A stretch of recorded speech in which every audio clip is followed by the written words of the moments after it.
I was talking with someone recently about they were using the term frequencies. Like he's not in my vibe, he's not in my frequency or whatever.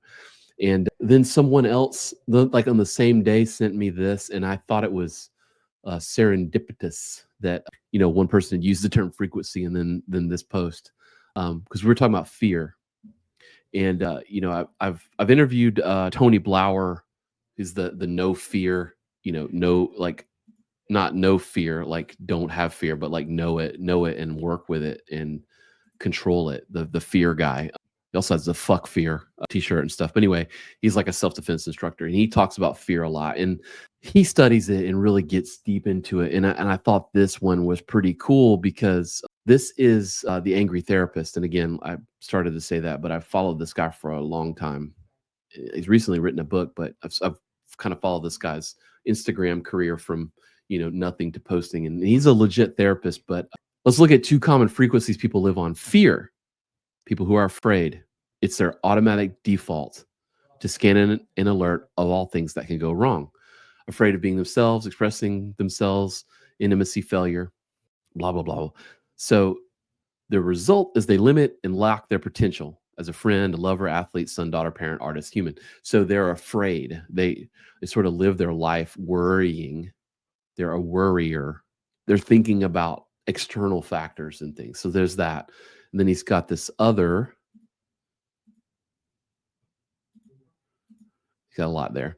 Fearless, not fearless, but fearless. He didn't say fearless. He says fearless. So yeah, I agree with him when he says when he sees the word fearless, he thinks of reckless and impulsive, but this is fearless, right? Like everybody has fear. We're all scared of something, but people that aren't constantly trapped by it, they aren't constantly worried about other people's opinions and external factors and, well, what could go wrong, and what if this and what if that.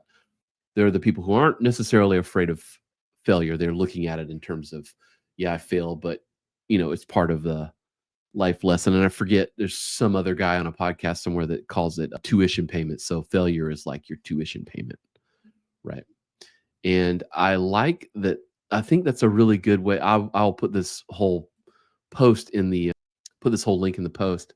The question is really, what frequency are you living on? Are you living in the fear frequency or the fearing less frequency?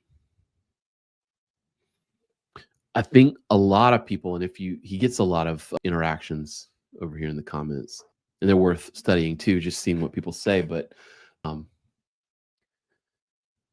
I think a lot of people are sort of they're like, they live in they live in that fear zone, but then they're also like on the precipice of not. There's something that just keeps you from taking that step, from taking that class, from going into that thing or doing that first thing.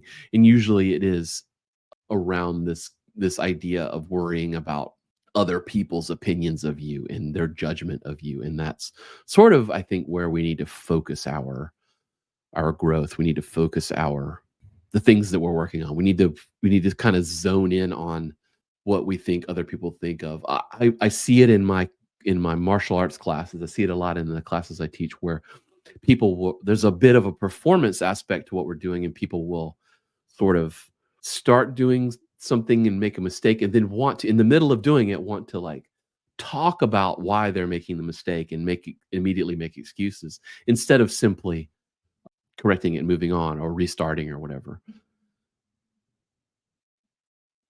I find that fascinating to look at where someone is in their, like, how old are they? Where are they in their life cycle? Where are they in the professional career and stuff like that? And I think a lot of that can affect where some of these folks are. And that's one of the things I focus on when teaching others the martial arts is that's one of the things that I will zero in on. And I find that, I feel it too. I feel it sometimes when I'm learning something new or whatever. And I know that's sort of the little that's sort of the little thread that I know